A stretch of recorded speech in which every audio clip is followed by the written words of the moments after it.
agora, Telescópio. Apoio cultural. Bolsa Creto, sistema construtivo para a obra de engenharia hidrogeotécnica.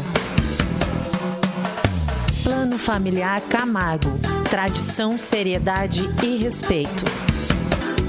WGB Seguros, esta segurança você não pode dispensar.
É o telefone aqui da TVI. Ou pelo WhatsApp, 997840955.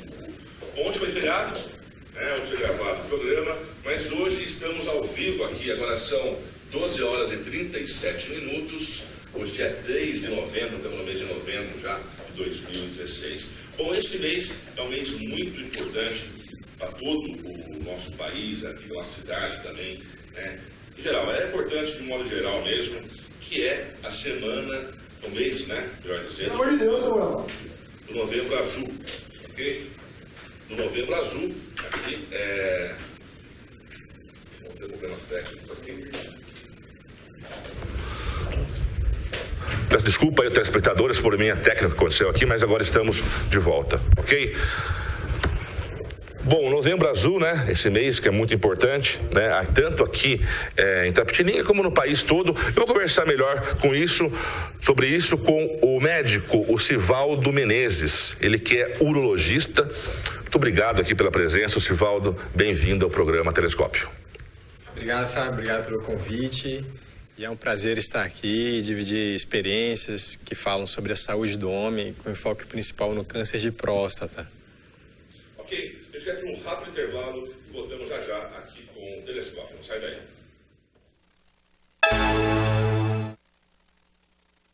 Durante a vida passamos por momentos em que nossas escolhas definirão o nosso futuro. E para cada momento a WGB tem o seguro certo para você. Desde 1986, a WGB traz os mais variados planos e serviços de seguro com as melhores condições do mercado, além de um atendimento personalizado pensando na satisfação dos seus clientes. Antes de fazer um seguro, fale com a gente. WGB Seguros. Esta segurança você não pode dispensar.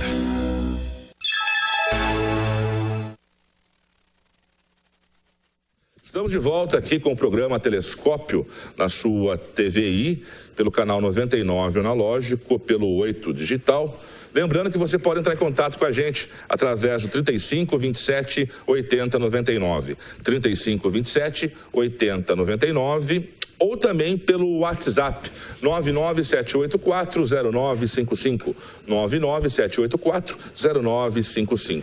As empresas que apoiam culturalmente aqui o Telescópio são WGB Seguros, essa segurança você não pode dispensar.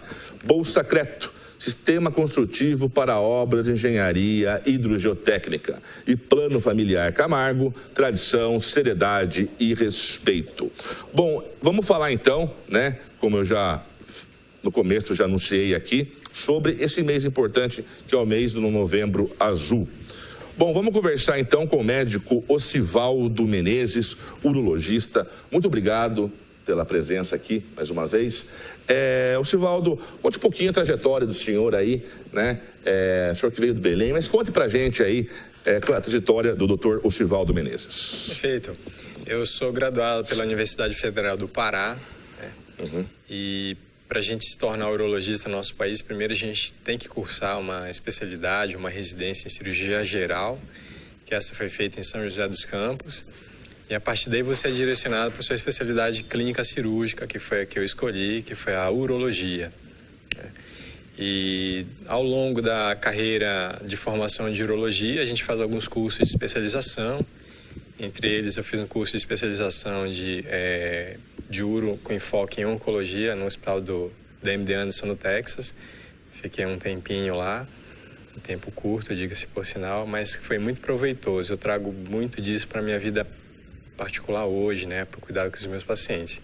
E hoje eu atuo aqui como urologista na cidade de Itapetininga, tenho meu consultório particular, faço as cirurgias que precisam ser feitas no hospital privado também, e dentro da assistência pública eu atendo no ambulatório médico de especialidade do Estado, que é aqui em Itapetininga também. E o senhor sempre teve essa vontade de fazer, de exercer a medicina? A medicina ela surgiu com o passar do tempo. Eu tenho um médico muito próximo de mim, dentro da família, né? E antes eu queria seguir para a carreira de engenharia, alguma coisa nesse aspecto, mas ele sempre me incentivou. E o meu pai de criação também sempre me apoiou, juntamente com a minha mãe, que trabalha na área de saúde. E falaram, né, por que você não migra para a área médica, né? E deu certo. Depois a gente foi adquirindo mais vontade, mas foi esse o caminho aí. E a especialidade, né, a especialização na urologia, o que atraiu durante o curso de medicina, quando já entrou no curso, já tinha essa vontade de seguir? A medicina é um curso bem longo, são 6 anos de formação. E ao longo desse tempo a gente tem contato com várias especialidades, né, desde especialidades clínicas a especialidades cirúrgicas. E eu decidi realmente fazer urologia depois que eu já estava fazendo cirurgia geral. Dentro da cirurgia geral, a gente basicamente vai optar por fazer alguma especialidade na área cirúrgica mesmo. E a urologia, ela alia a questão cirúrgica, né, do tratamento cirúrgico voltado para as doenças do aparelho urinário do homem ou da mulher, bem como um movimento de consultório clínico também, né? Então você trata muitas doenças clínicas, não somente doenças cirúrgicas, né? Então, esse aspecto da urologia, além de ter também uma questão de inovação, é uma especialidade que mexe muito com questão de tecnologia. Então, isso foi o que me chamou a atenção e fez eu migrar e escolher essa especialidade. Bom, a gente vai falar bastante sobre, né, esse importante Novembro Azul, mas antes, eu quero que o senhor fale para a gente a diferença que o senhor sentiu da saúde lá no Belém, depois que veio para São Paulo. Entendi.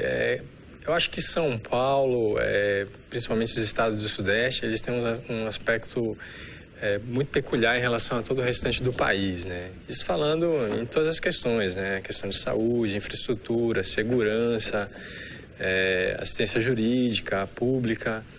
Então, quando você se distancia desses grandes centros, realmente a assistência é um pouco mais precária.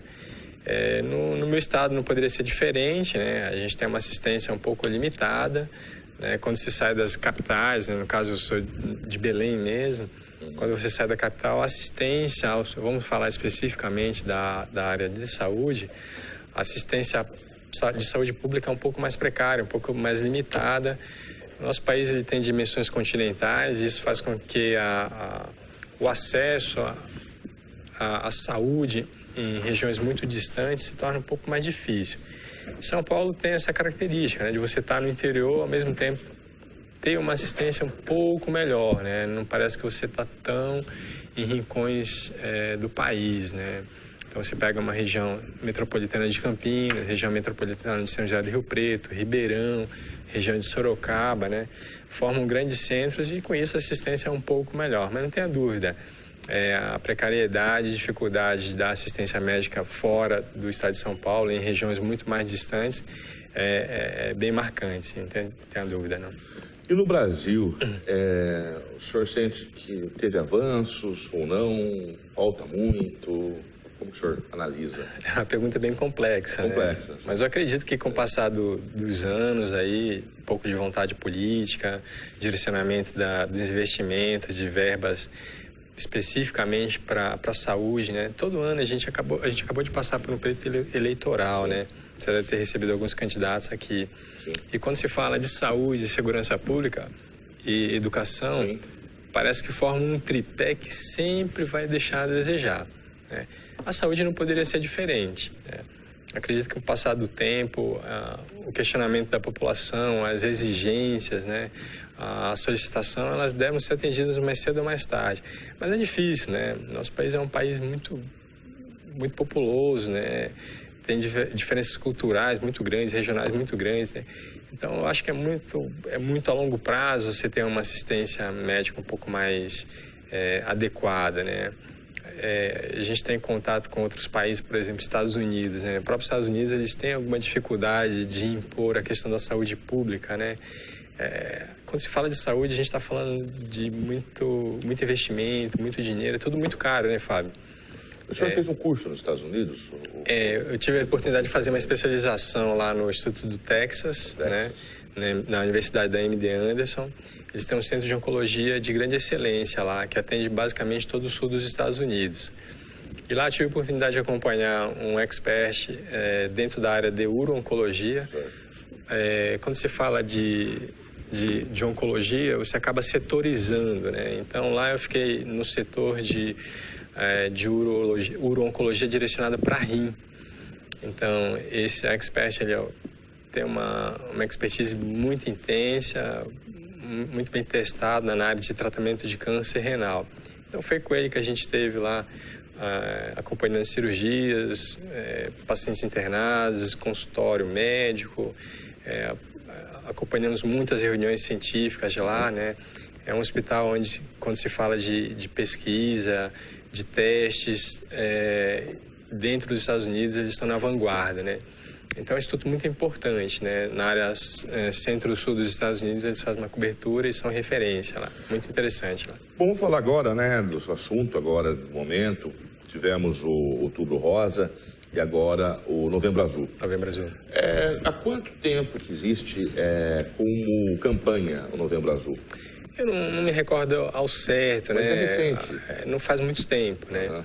A gente teve um médico que marcou bastante e até o Instituto Lado a Lado pela Vida, que é quem mais movimenta o Novembro Azul, baseou digamos assim, o seu estímulo, né, de criação do projeto no nome desse médico, foi o Dr. Eric, né? O Dr. Eric é um urologista de grande renome dentro da urologia nacional. Ele teve uma complicação importante, inclusive ele acabou falecendo, né? Lutou bastante contra o câncer de próstata, não sei se você sabe, né? Ele faleceu por conta do câncer de próstata e depois surgiram movimentos aí, parece um choque interessante, né? Ele, como urologista, muito experiente, acabou falecendo de uma doença da qual ele combatia, né? Pois é. Muitos pacientes dele, na época do seu tratamento, ele continuou atendendo seus doentes. Ele era uma pessoa muito espontânea, né? Eu não o conheci, mas era uma pessoa muito espontânea e até conversava com os doentes, né? Eu não sei quem, dentro desse combate contra o câncer, quem vai ganhar, se vai ser você ou se vai ser eu, porque nós dois estamos no mesmo barco. Essa era o tônus da conversa com os seus doentes. Acabou que ele veio a falecer, né? Infelizmente, e hoje o Instituto Lado a Lado pela Vida, que é quem mais promove o Novembro Azul, é quem leva a ideia do combate ao câncer de próstata, né? E por que novembro? É para ter essa junção já com outubro? É isso? Acho que foi uma coincidência, viu? Coincidência mesmo. Mas no fim, foi interessante, né? O dia do combate mundial ao câncer de próstata é comemorado em novembro, né? Dia 17. Então. Exatamente, dia 17 de novembro. Então, aproveitando a data, né? Aproveitando, talvez, né, o mês de outubro já, que já foi eleito como o mês de atenção especial à saúde feminina, criou-se o novembro logo colado ali para as orientações e combate às doenças que afligem o sexo masculino, né? Ok. Deixa eu perguntar para o senhor a respeito como que surge, né? Como que se dá o câncer de próstata? Então, a gente, dentro do Novembro Azul, a gente acaba dando enfoque para todas as doenças que afligem o sexo masculino, né? Sejam elas de caráter clínico, né? Como hipertensão arterial sistêmica, diabetes, que são doenças que afligem bastante a nossa população. E quando se fala especificamente da saúde do homem, mais específico ainda, da área de neoplasias, tumores, câncer, a gente acaba caindo de frente com o câncer de próstata, né? O câncer de próstata é o câncer mais frequente do sexo masculino, né? O único câncer que supera o câncer de próstata é o câncer de pele, não melanoma. Mas esse é um câncer que basta você ter uma pele um pouco mais clara, né? Se expor à condição solar, que você é um candidato sério a ter esse tipo de câncer. É muito frequente. Mas quando se fala de outro tipo de câncer, não câncer dermatológico, quando se fala de câncer dentro do organismo, o câncer de próstata é o câncer número 1 em questão de quantidade. É um câncer silencioso, daqui a pouco a gente pode debater um pouco mais sobre isso, né? Ele dá muito poucos sintomas, mas ele tem um elevado índice de mortalidade. É o câncer que mais mata logo após o câncer de pulmão, né? Pulmão, primeiramente, depois... Em questão de mortalidade, é o câncer pulmonar. Agora, em questão de quantidade, é o câncer de próstata. Só para você ter uma ideia, em questões anuais, números brasileiros, a gente tem em torno de 60 mil novos casos diagnosticados a cada ano. Eu vi na internet um dado estatístico, né, que a cada... Você pode explicar melhor? 40 minutos tem um falecimento, é isso mesmo, no Brasil? Explica pra gente melhor. Então quando você pega qual é o índice de mortalidade dos casos que são diagnosticados, então você pega a população geral, né, em torno de 60 mil casos diagnosticados todo ano, né? Diga-se de passagem que isso é subdiagnóstico, viu, Fábio? Muito provavelmente tem muitos pacientes que estão com a doença e não tiveram oportunidade de ter o seu diagnóstico. Daqui a pouco a gente pode abordar um pouco isso aí. Mas dos que são diagnosticados, em torno de 60 mil mais ou menos ao ano, números brasileiros, em torno de 20%, ou seja, 12 a 13 mil, vão falecer. Tá? É um número alto, né? É um número alto. Então, quando você faz uma matemática aí, divide esse número pela questão de dias, horas e minutos, é mais ou menos isso que você falou. Isso mesmo. Exatamente, é um número bem elevado. E vem aumentando cada vez mais ou não? Ou está diminuindo devido às campanhas e à prevenção? Diga-se de passagem que eu acho que, especificamente do câncer de próstata, vamos abordar esse assunto, o número ele tende a aumentar no seu diagnóstico. Certo. Tá? Existe muito pouco que a gente pode fazer, Fábio, para a gente evitar que tenha um câncer de próstata. Tá? Então, talvez essa não seja a ideia original, né? Então, faça isso para evitar o câncer de próstata. Entendi. Tá? Porque é um câncer muito pouco evitável. Diferente... Pode falar. Pode concluir. Muito pouco evitável. Então, a partir do momento em que você elabora campanhas, você convoca mais a população se conscientiza mais e a partir desse momento você faz mais diagnóstico. Então, por isso que esse número tende a aumentar. Bom, temos telefonema aqui, telefone 3527-8099. Alô. Alô. Boa tarde, dona Isabel. Boa tarde, tudo bem, Fábio? Tudo bem? Como é que foi o feriado? Ótimo, graças a Deus, tudo bem. Então tá bom, estamos aqui com o doutor Osivaldo Menezes, urologista. Pode fazer pergunta para ele, dona Isabel. Então, boa tarde, doutor. Boa tarde, dona Isabel. Eu até queria me calar diante dos fatos, mas eu não consigo. Eu tenho que falar, né?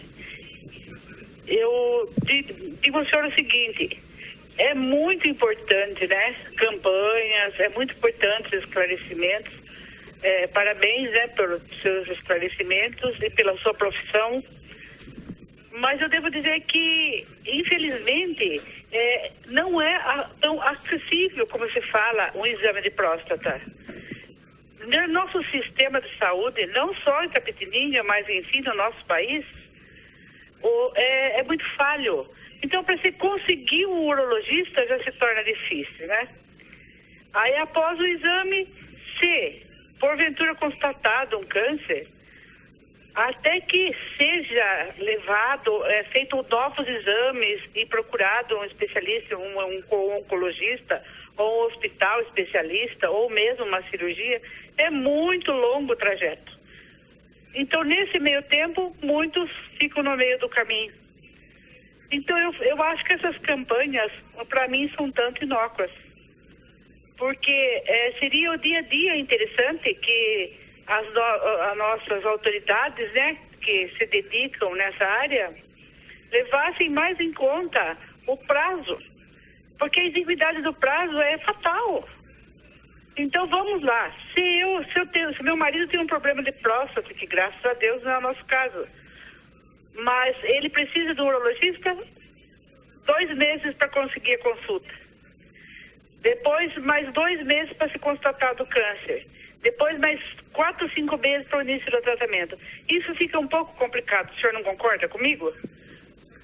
E que vale a boa vontade, né, dos nossos médicos, grandes médicos, assim como o senhor, uma grande pessoa, né, um grande profissional, isso se torna meio inócuo. Mas, de qualquer forma, eu agradeço pela atenção do senhor e convenhamos, eu não fujo à regra, eu sou uma cidadã brasileira que vivo à mercê do SUS, né? A senhora falou uma coisa... Boa tarde, então, para o senhor, muito obrigada. Desculpa a minha impertinência. Pode falar. A senhora está me ouvindo, dona Isabel? Está ouvindo, né, Isabel? Dona Isabel? Sim, estou ouvindo. Pode falar. Perfeito. Eu concordo com a senhora na questão de que realmente os prazos de atendimento dentro do SUS, a gente acabou abordando isso logo no começo da entrevista, o Fábio me perguntou, eles são bem complicados, né? Infelizmente, a gente está longe de um padrão ideal para atendimento quando se fala de rede pública de saúde, né? Se você não tem um convênio médico ou está dentro de um consultório particular, esses prazos são bem grandes. Mas isso é fruto, dona Isabel, de uma estrutura governamental de saúde que a gente tem, né? Eu acho que a gente está aquém do que a gente deveria atender os doentes. A campanha ela é importante porque, como saiu recente numa pesquisa do Ministério da Saúde, muito poucos homens procuram a assistência médica, né? Não sei se talvez isso seja um bom ou ruim, né? Talvez se todos procurassem no seu momento adequado, esse sistema estaria muito mais complicado de atendimento, né? Mas a gente não pode baixar a guarda no sentido de orientar a população, de procurar e de tentar fazer diagnósticos de problemas de saúde que afligem a comunidade, no caso masculina, né? E quando se fala de câncer de próstata, é uma doença altamente prevalente, com números diagnósticos muito grandes. Eles precisam ser diagnosticados, sim. Agora, essa outra questão, eu até entendo um pouco as suas lamentações de que é demorado para conseguir a consulta com o urologista, é demorado para você fazer o exame, demorado para você tratar. Talvez isso não negative a questão das campanhas de prevenção. Acho que elas devem existir, elas são importantes como informativo, como orientação, para que os homens procurem assistência médica. Agora, esse outro questionamento que ela falou também tem que ser levado para as autoridades, para o Ministério Público. O Ministério Público é um órgão bem atuante na questão de execução de prazos, né? Eu já trabalhei em outros hospitais públicos que eu atendia muitas liminares de pacientes que estavam aguardando seu tratamento, por acaso os prazos estavam sendo extrapolados. O cliente foi até o Ministério Público e o Ministério Público mandou uma execução de tratamento imediato, e assim que foi feito. Mas é bem complicado. Mas isso... De qualquer forma, eu agradeço. Uhum. A atenção do senhor, o senhor é uma pessoa muito atenciosa, mas veja bem, esse é o meu ponto de vista como brasileira, como usuário do sistema público de saúde. Entendo. Agora, não foge à regra Itapetininga. São várias, não só as outras cidades procedem da mesma forma, algumas melhores, outras piores. Exatamente. Mas veja bem, eu acredito que o dia a dia seria informativo e não se o sistema público de saúde, as nossas autoridades tivessem um plano de informação diária, não haveria necessidade dessas campanhas. Aí eu vou deixar só um segundo, Isabel. Aí eu vou deixar para o Fábio aqui convidar mais para frente, Fábio, fica a sugestão, um gestor da área de saúde para orientar, para falar e para dizer exatamente quais são os prazos e como é que está a estrutura de atendimento à saúde pública de Itapetininga, né, Fábio? Agora com a nova administração, né, que vai ter o novo... prefeito, novo secretário de saúde, provavelmente. Novo secretário, aí a gente vai ver, né, quem é o secretário da saúde, aí para a gente conversar melhor, né, a respeito disso. Mas muito obrigado, mais uma vez, aí, dona Isabel, pela ligação. Bom, eu pedi licença para o senhor aqui, que você falou, secretário, eu vou...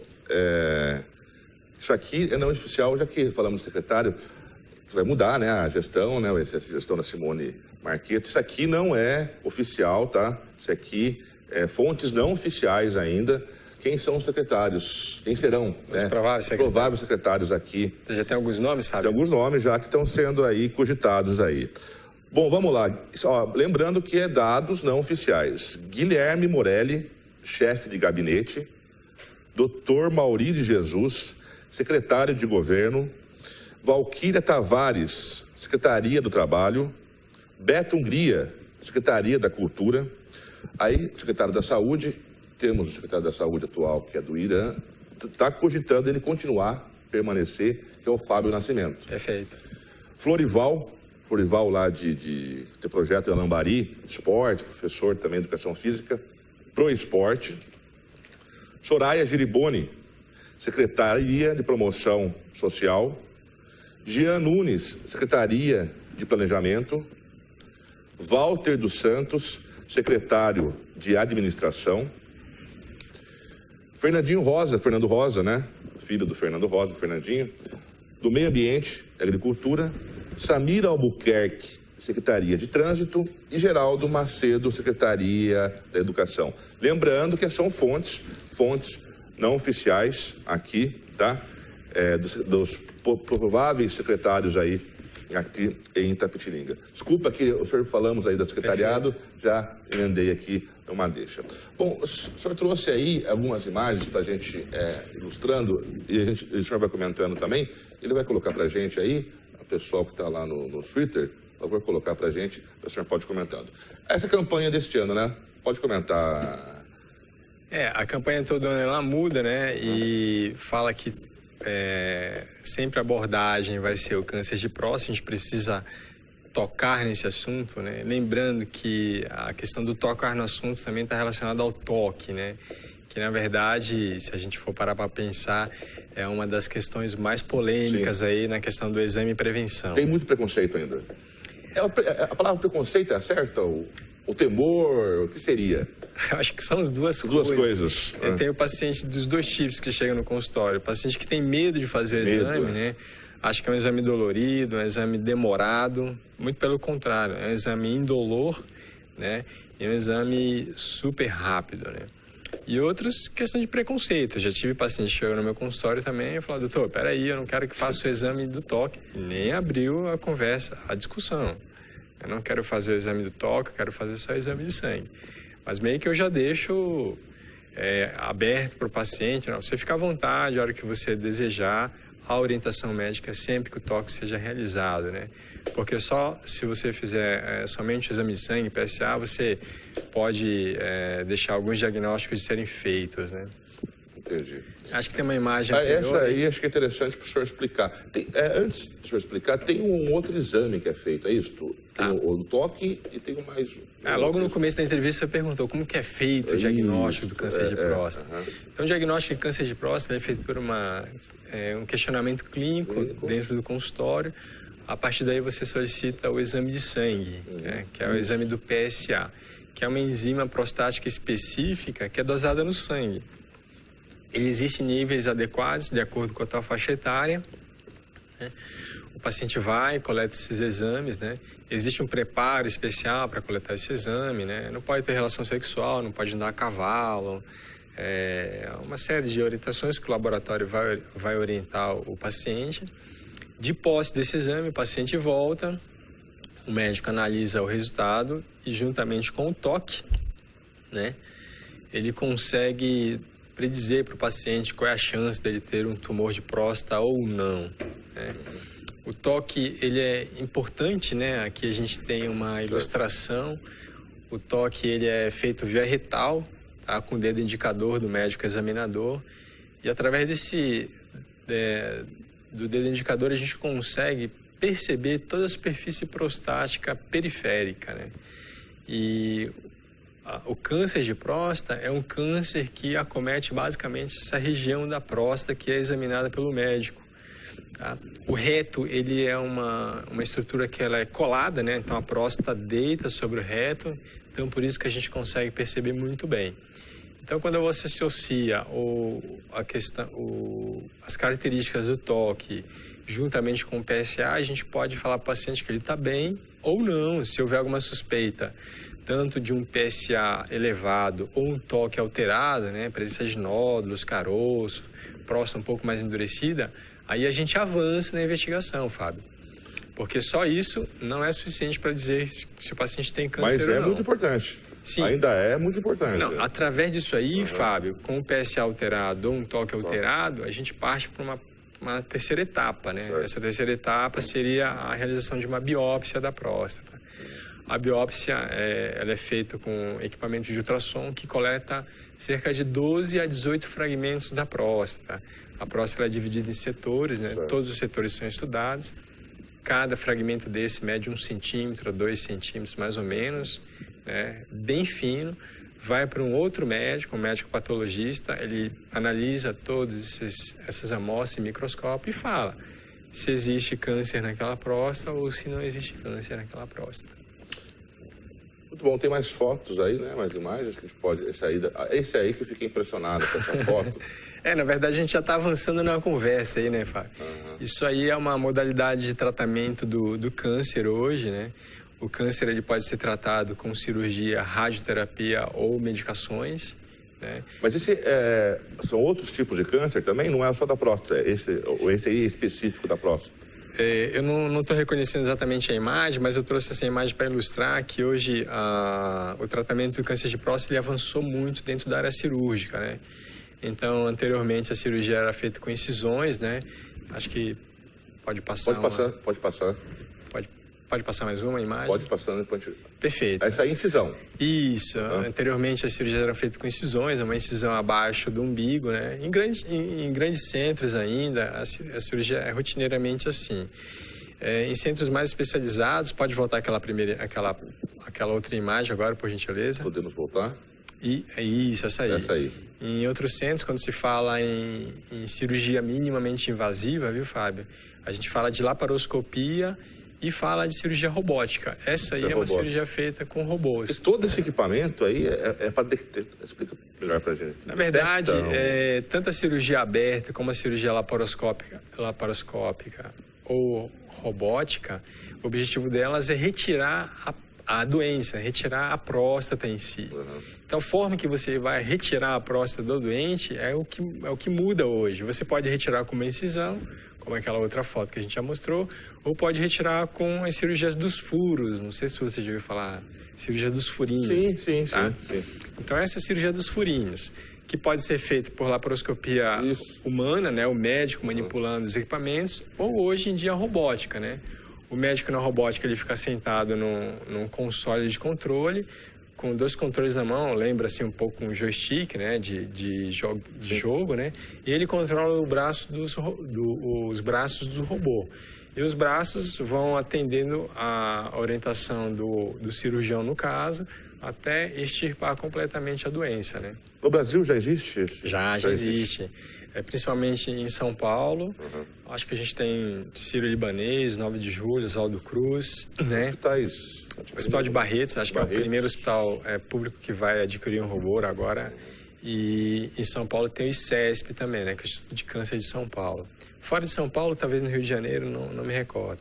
Mas naquele Instituto do Câncer que eu falei para você no Texas, é tão difundida essa modalidade cirúrgica que dentro do centro cirúrgico de um único hospital, na época que eu fiz o curso lá, existia mais robô em que todo o Brasil junto, para você ter uma ideia. Isso dentro de um único centro cirúrgico do hospital. Bom, já para o intervalo, a gente volta já aqui com mais Telescópio aqui na sua TVI, não sai daí. Perfeito.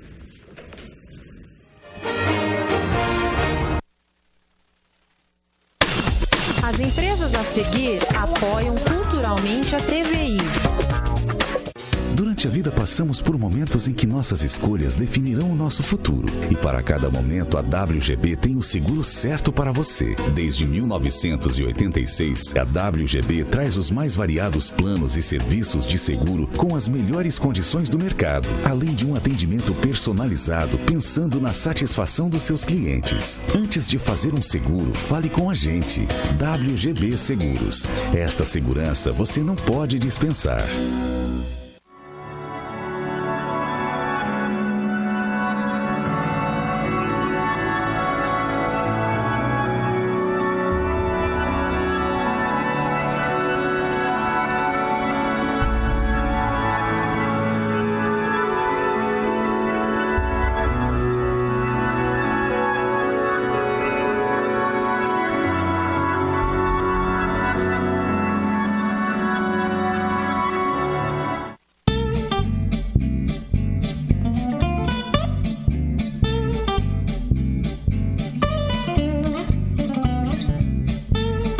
começando mais um Telescópio aqui na sua TVI.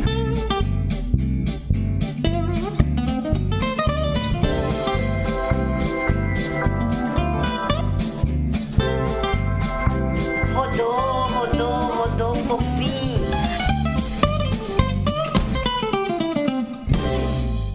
Qualidade, entrega rápida, melhor preço. Você encontra tudo isso em mais de 7 mil itens na Comercial Peixoto. Há 23 anos oferecendo para a sua casa material elétrico, hidráulico, ferragens, ferramentas, louças e metais. Comercial Peixoto. Dular Assistência Técnica em Itapetininga. Trabalha para oferecer conforto, praticidade e confiança aos seus clientes. Especializado em gás, ar-condicionado, câmara frigorífica, aquecedor solar e fogões. Só a Dular pode oferecer o melhor para você. GA Instrumentos Musicais. Aqui você encontra as melhores marcas e os melhores preços. Compra, venda e troca de instrumentos novos e usados. Conheça a nossa linha completa de áudio profissional, com planos especiais para igrejas. GA Instrumentos Musicais.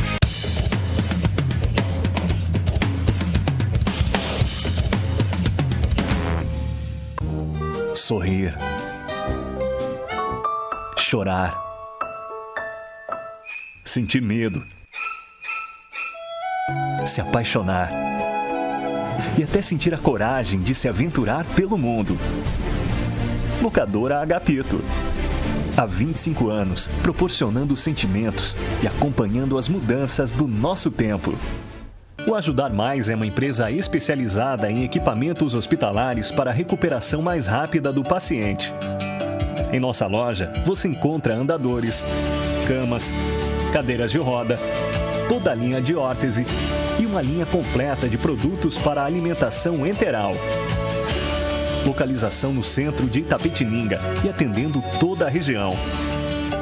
Ajudar Mais, sempre pensando no melhor para você.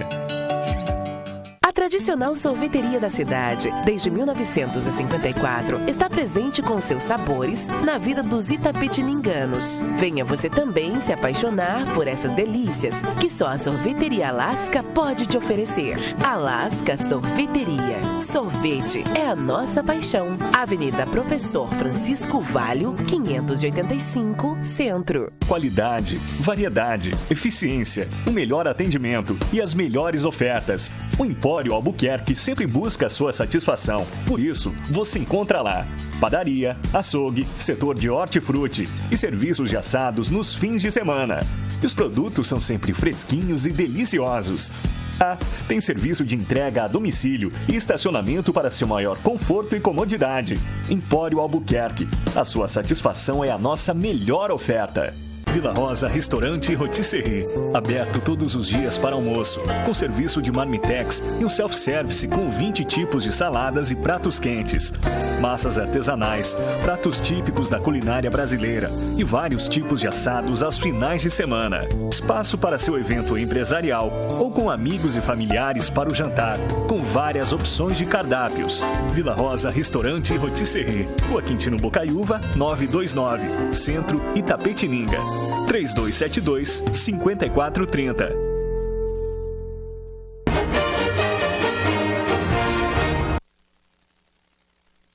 Estamos de volta aqui com o programa Telescópio na sua TVI, pelo canal 99 analógico, 8 digital.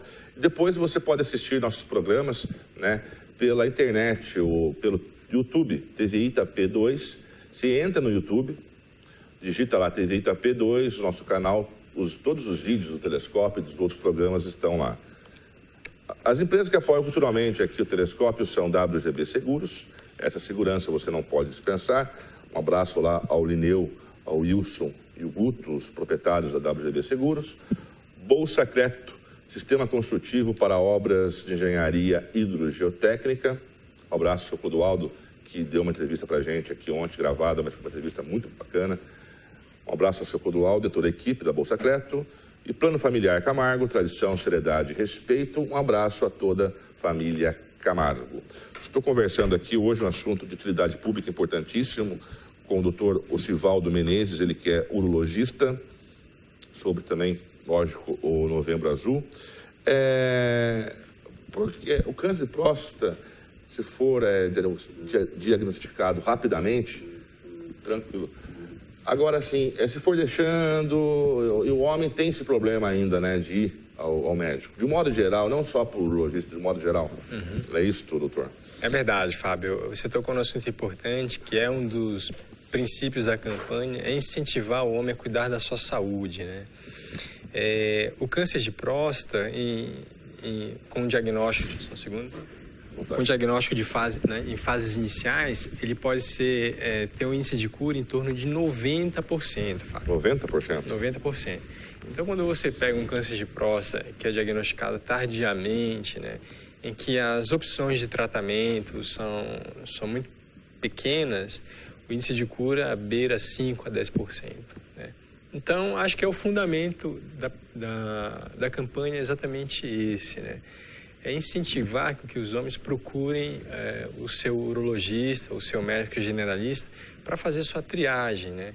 E o quanto antes essa triagem for feita, né, as doenças serão preveníveis e serão diagnosticadas em tempos corretos. Tá? Existe um clássico dentro da história de saúde da humanidade, é que o homem procura muito pouco a assistência médica, né?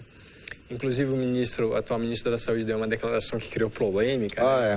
Numa pesquisa recente do Ministério... O atual ministro da Saúde. Exato, o atual ministro da Saúde, agora, né? Do governo Temer agora.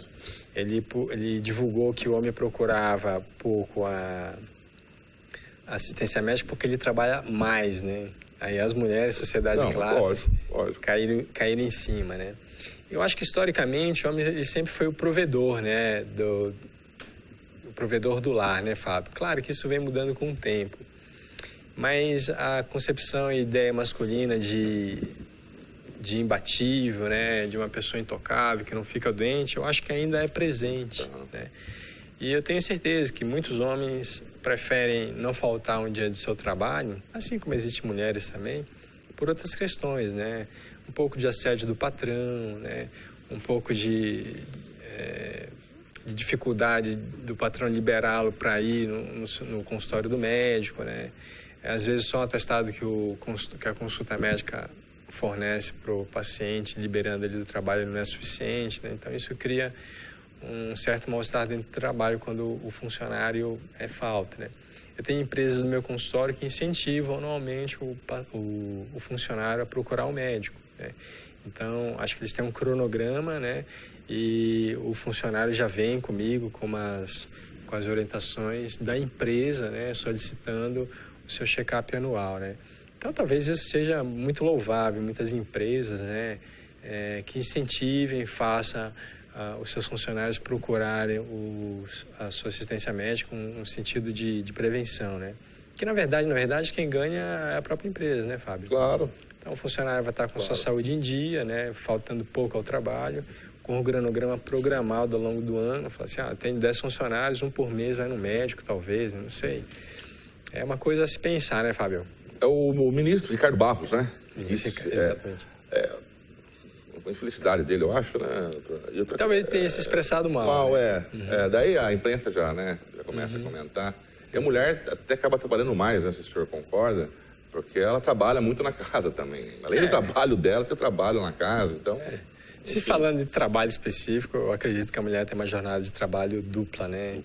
Ela trabalha na empresa e quando chega em casa é muito comum as mulheres ainda fazer os afazeres do lar, né? Cuidar dos filhos, né? E a idade que o homem deve começar a procurar anualmente o médico? Isso é muito importante. Isso vem mudando ao passar do tempo.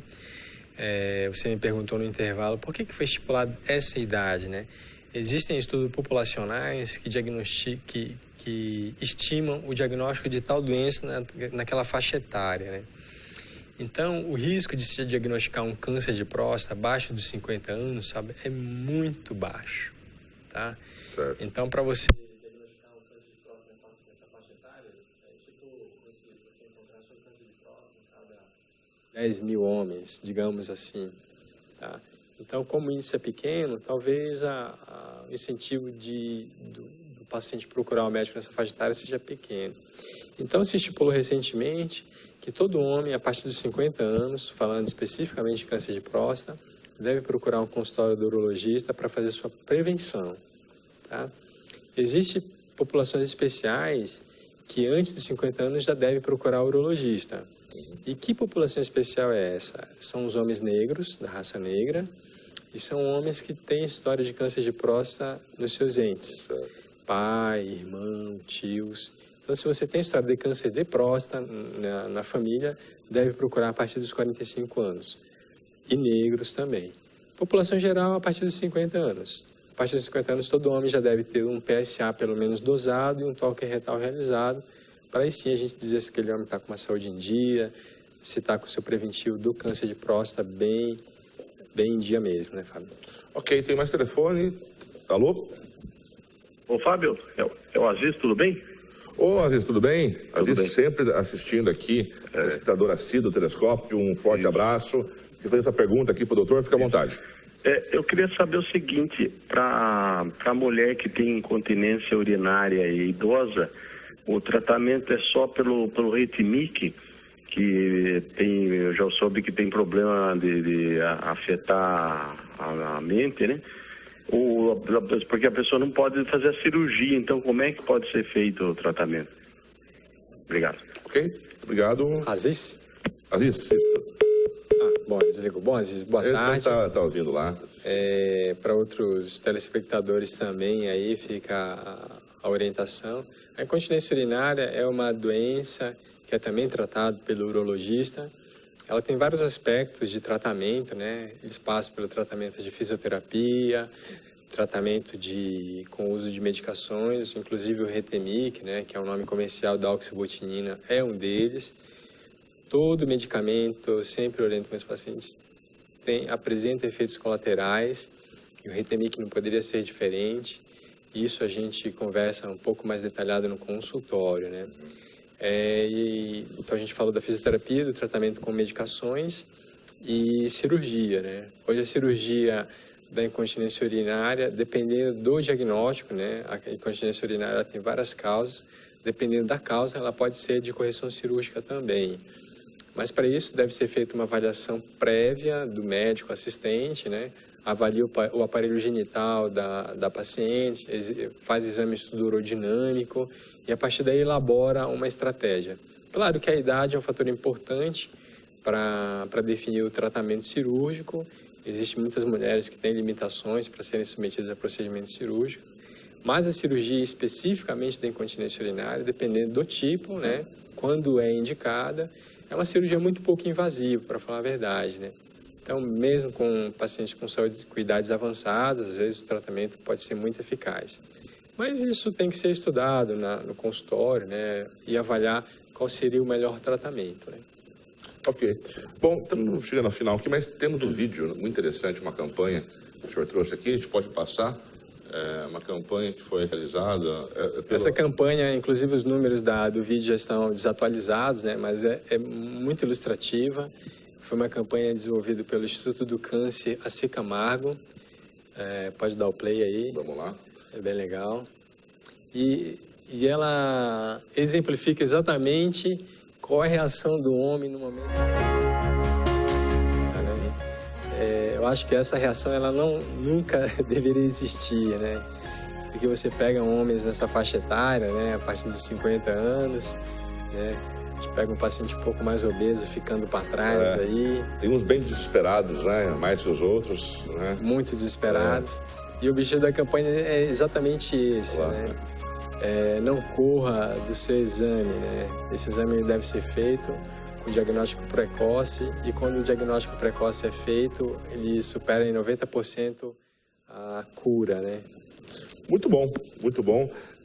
Conversei aqui com o Dr. Sivaldo Menezes, urologista. Foi muito boa entrevista, assim, de utilidade pública mesmo. Perfeito. Né? Esse assunto tão importante. E o senhor quer comentar mais alguma coisa que não foi comentada? Fica à vontade aí nas nossas considerações finais. A consideração final, Fábio, é exatamente o intuito da campanha, né?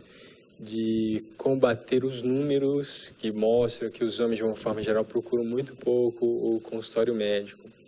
A gente sabe quando o diagnóstico ele é feito precocemente, a chance de tratamento e de cura do doente ela é muito elevada, beirando 100%, né? Mas a partir do momento em que o homem deixa de procurar assistência médica, seja ela para qualquer tipo de doença, né? A chance de cura, a chance de tratamento do médico para o paciente, elas são muito reduzidas, né? É muito comum encontrar homens com pressão muito elevada, com diabetes totalmente descompensado. Ele acaba descobrindo a doença por alguma outra complicação, né? Ou uma infecção, ou uma cetoacidose diabética, ou um AVC, ou um infarto, né? Então, se ele conseguir fazer o diagnóstico precoce da doença, com certeza a doença será controlada antes de apresentar seus sintomas. E com câncer de próstata não seria diferente. A partir do momento em que a doença apresenta os sintomas, muito provavelmente esse paciente estará fadado ao óbito, à morte, porque as chances de cura nessa fase são baixíssimas mesmo.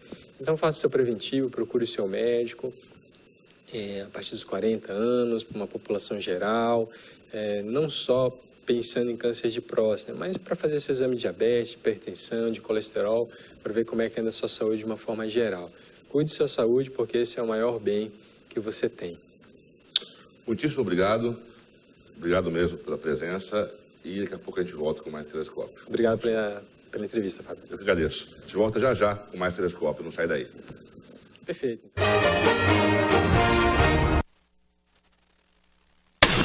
As empresas a seguir apoiam culturalmente a TVI. Durante a vida passamos por momentos em que nossas escolhas definirão o nosso futuro. E para cada momento a WGB tem o seguro certo para você. Desde 1986, a WGB traz os mais variados planos e serviços de seguro com as melhores condições do mercado, além de um atendimento personalizado pensando na satisfação dos seus clientes. Antes de fazer um seguro, fale com a gente. WGB Seguros. Esta segurança você não pode dispensar. Autoescola Vieira. A única autoescola credenciada em Itapetininga para os cursos MOP, coletivo de passageiros, escolares, emergências e mototáxi. Autoescola Vieira. Seja um motorista completo. Avenida Professor Francisco Valho, centro de Itapetininga. Amor, empenho, dedicação e seriedade. Há mais de 20 anos, o Laboratório Itapetininga tem esses compromissos com você, respeitando a sua saúde e proporcionando bem-estar. Tem conquistado prêmios de reconhecimento nacional e internacional. Para a sua segurança, seu conforto e sua comodidade, contamos com um amplo estacionamento e oferecemos coleta diferenciada na sua casa. Contamos com mais uma novidade: exames de ultrassom. Laboratório Itapetininga. Jackson Nunes Negócios Imobiliários, imóveis diversos, empreendimentos e administração de obras. Acesse www.jacksonnunes.com.br. Jackson Nunes Negócios Imobiliários, garantia de bons negócios sempre.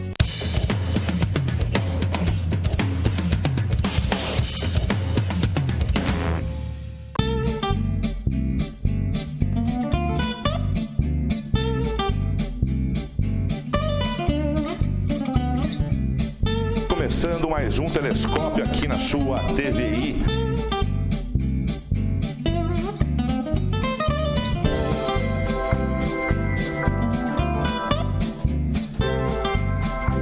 Rodou, fofinho.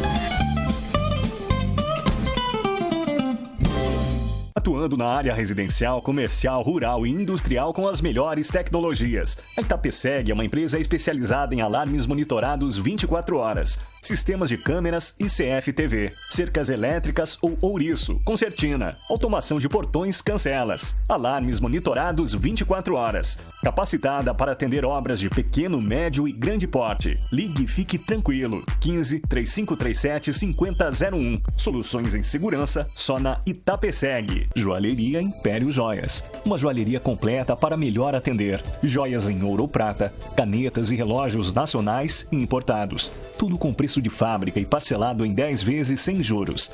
Atendimento personalizado, com ourivesaria própria. Joalheria, ourivesaria e relojoaria. Tudo em um único local. Rua Silva Jardim 594, Centro Itapetininga, com estacionamento conveniado. Joalheria Império Joias. Você merece brilhar. Márcio Gavioli Camisetas. Estamos há 20 anos no mercado, proporcionando mais qualidade em nossos produtos para você que procura camisetas religiosas, uniformes esportivos, camisetas personalizadas, pets em kimonos, camisetas sublimadas, desde o esporte ao profissional. Márcio Gavioli Camisetas, a estamparia que você procura. Rua Lourdes Vieira Ambrósio 186, Vila Serafim, Itapetininga. Clínica Parque Animal. A única clínica veterinária que possui seu próprio plano de saúde.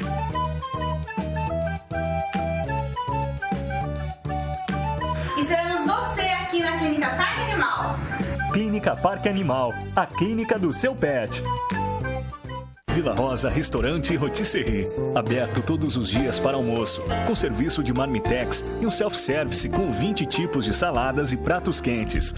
Massas artesanais, pratos típicos da culinária brasileira e vários tipos de assados aos finais de semana. Espaço para seu evento empresarial ou com amigos e familiares para o jantar, com várias opções de cardápios.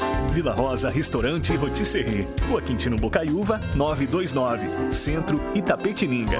3272-5430.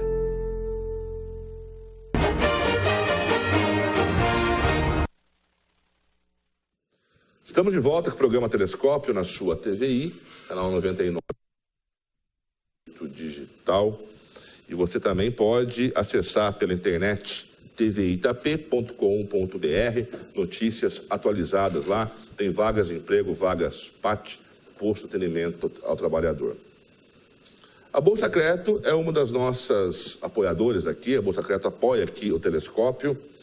Bolsa Crédito, sistema construtivo para obras de engenharia hidrogeotécnica. Um abraço ao seu Clodoaldo e a toda a equipe lá da Bolsa Crédito. Ok? Bom, eu vou falar novamente aqui a lista, lembrando que é tudo ainda, não é oficial isso aqui que eu vou falar para você, mas o que está cogitando dos possíveis secretários da gestão da Simone Marqueto, ok?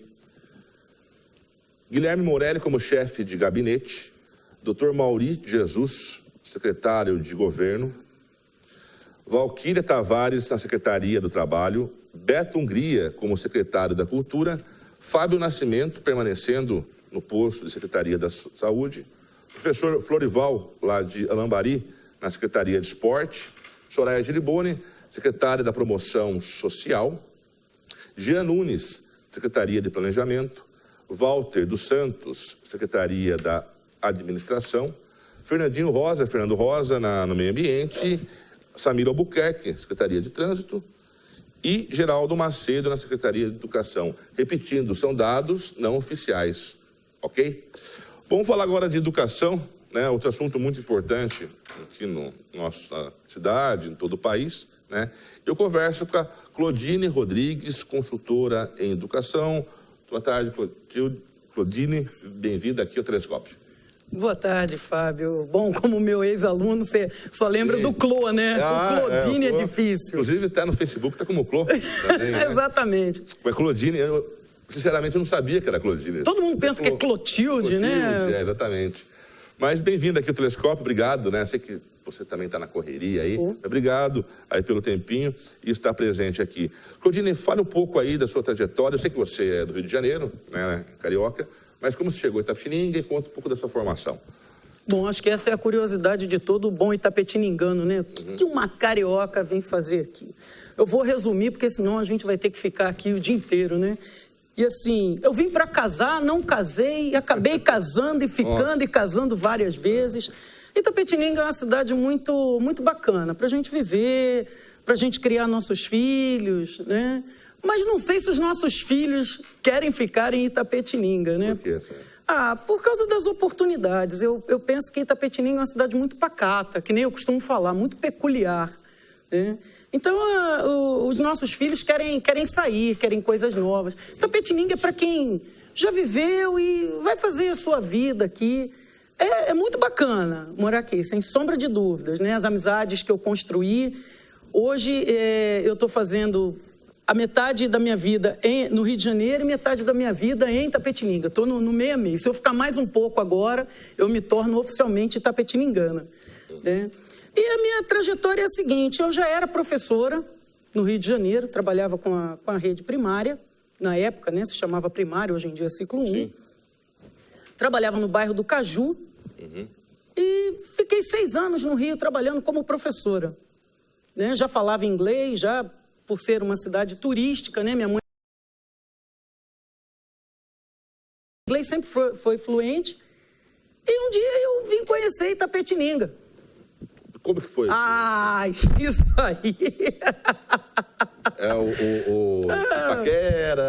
Isso é uma história muito complicada. Não, que internet? Não. Na minha época tinha internet, Fábio. A internet não é tão nova. Que isso, internet? Ô, Fábio, eu que sou antiga, então.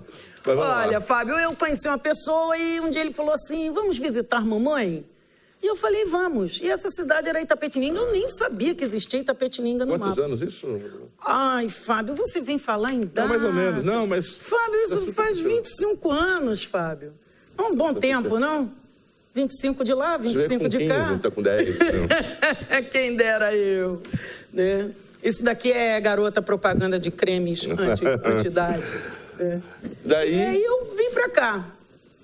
Tive o primeiro contato com Itapetininga, conheci pessoas maravilhosas. Aqui ainda cheguei a voltar para o Rio de Janeiro, mas aí ele foi lá me buscar. Ele foi lá, pô, tá triste lá sem você, vamos... E vim para cá. O relacionamento não ficou. Mas a mãe dele era uma professora muito conhecida e me deu muito apoio para que eu ficasse, me deu muito apoio para que eu estudasse, né? E fui estudando. Passei de cara para um concurso da prefeitura, trabalhei com educação infantil. Por 10 anos eu trabalhei na prefeitura daqui.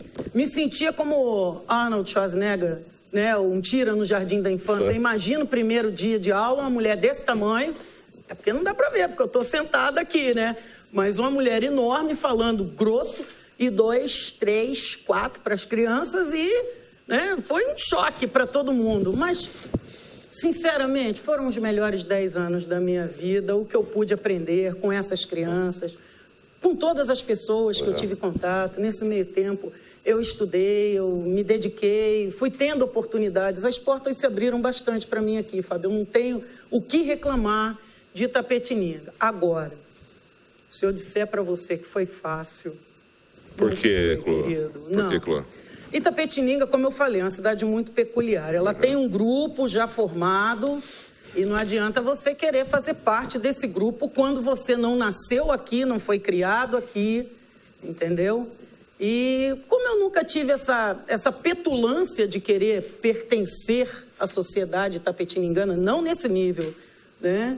Eu fui abrindo o meu espaço, a minha competência foi me fazendo ficar, foi me abrindo portas... Então, assim, a gente tem que buscar sorte. Não sei, acho que isso vira um pouco de misticismo se a gente falar, que nem eu falo para os meus alunos. Sorte é a gente sentar e estudar. Mas Napoleão Bonaparte falava, de nada adianta muita competência se você não tiver oportunidade. Sim. Então, eu tive muitas oportunidades e ainda as tenho, né? Estar aqui com você agora, falando, podendo, né, dividir essa história. Então, assim, não me arrependo nem um pouco de ter vindo para cá. No começo, era muito difícil, Fábio. Eu queria muito aquela história de... eu quero ir para o Rio de Janeiro, eu quero a praia, eu quero meus amigos. O Rio é maravilhoso, né? Acho que já foi, né? Suspeito para falar. Mas o Rio é... Bom, enfim. E aí, eu acabei ficando... Eu tenho excelentes amizades aqui. Eu tenho amizades, assim, que a gente pode contar, né, nos dedos da mão. É que a gente não cita nomes, né? Mas são pessoas maravilhosas que me ajudaram a ficar, que me ajudaram a compreender a cidade. Mas eu tive que batalhar realmente muito, Fábio. Mas você veio aqui há 25 anos atrás, né? Você achou que melhorou? A cidade está mais aberta? É importante uma visão de quem vem de fora. Você acha que ela melhorou Ela cresceu também, né? A cidade cresceu. Cresceu muito, bastante. Sim. O que eu percebo ainda que... Eu não digo que atrapalhe, Fábio, porque é muito característico da cidade. Né? Parece assim que começou com um grupo de pessoas e esse grupo ainda, não digo que controle, mas eles dão as cartas, vamos dizer assim, aqui em Itapetininga. Então, algumas coisas não chegam em Itapetininga por causa disso. Certo. Mas também não vejo nenhum problema, porque todo mundo tem o direito de batalhar, de correr atrás e de se estabelecer. Não só eu enquanto pessoa, mas empresas... Sabe, a gente está aí para conviver, para trocar, para a gente poder chegar em algum lugar, vamos dizer assim, numa Itapetininga melhor. Agora, quem andou na 5 de novembro, na Nishimbo do Brasil, na Valdomiro de Carvalho, se não me engano, sem asfaltamento, quando a gente ia para a exposição, me lembro que a gente ia para a exposição a pé, passava carro, a gente ficava vermelho, né? Então, hoje em dia, eu vejo Itapetininga como ficou, quais são as oportunidades que se tem. Olha, eu tiro o meu chapéu. Eu tiro o meu chapéu e digo que Itapetininga é um bom lugar, sim, para se morar. Vamos falar, então, né, na educação aqui. Primeiramente, você é professora de inglês. E inglês hoje, há muitos anos já, mas hoje, então, praticamente uma língua conjunta com o português, por se dizer, ou ainda falta muito ainda. Porque, assim, é uma exigência das grandes empresas, tem que saber inglês.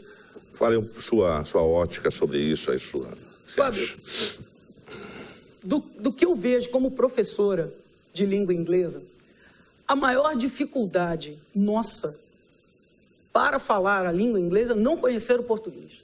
Nós falamos mal o português. Interessante isso. Falamos muito mal o português. Então, se você não conhece a sua própria língua materna, como é que você vai ter a audácia de aprender uma outra língua estrangeira? Então, sinceramente, em 25 anos, esse sempre foi... a ponta no meu calcanhar de Aquiles sempre foi o inglês. De transmitir o inglês para os alunos.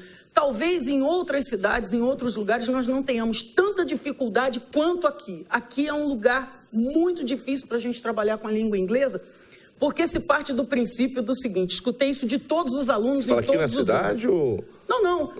Aqui na região. A região é muito difícil de convencer o aluno a falar inglês, de convencer o próprio professor de inglês a estudar inglês. Porque, veja bem, Fábio, como é que você pode aprender alguma coisa? Principalmente, vamos colocar a língua inglesa.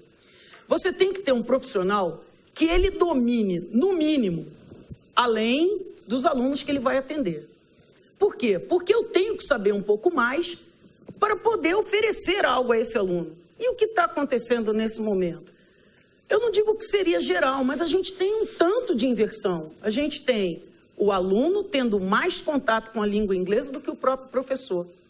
Então, como que fica essa troca? Eu não estou dizendo que o professor tem que ser um suprassumo, que ele tenha que chegar e falar muito bem o inglês, mas ele tem que ter um domínio mínimo do conteúdo que ele ministra.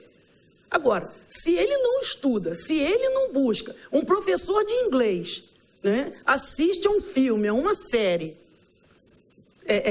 dublado, aí fica difícil. Por quê? Porque são hábitos que a gente tem que ter. Então, eu tenho 25 anos aqui e tenho 6 anos na diretoria de ensino trabalhando com professores de língua inglesa. Nesses 6 anos, foram oferecidos agora, com mais esse que está aqui, eu acho que é isso, 6, 7, alguma coisa assim. Todos os anos teve curso de inglês para professor. A procura é muito baixa. Aí você diz assim, não, mas é fora do horário de trabalho. Fora do horário de trabalho, sim, certo. Mas quando a gente oferece no sábado? Porque durante a semana, fora do horário de trabalho, eu entendo que ele possa dar aula à noite, ele possa dar aula de manhã, tarde, e aí realmente esse horário não se encaixa.